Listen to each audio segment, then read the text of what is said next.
পররাষ্ট্রমন্ত্রী ডক্টর হাসান মাহমুদ বলেছেন, বিএনপি নেতাদের তারেক রহমানের ভূতে পেয়ে বসেছে, তারা পদ নিয়ে শঙ্কার মধ্যে পড়েছেন। শুক্রবার বিকেলে নীলফামারীর সৈয়দপুরে রংপুর বিভাগীয় আওয়ামী লীগের বর্ধিত সভায় তিনি কথা বলেন। পররাষ্ট্রমন্ত্রী আরও বলেন, প্রধানমন্ত্রী ভারত থেকে আসার পর বিএনপি নানা বিভ্রান্তি ছড়াচ্ছে।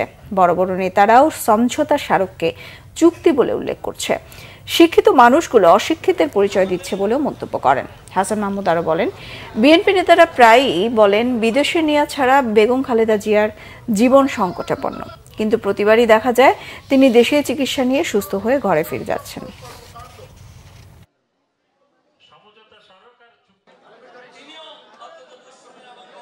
নানা ধরনের বক্তব্য রাখছে।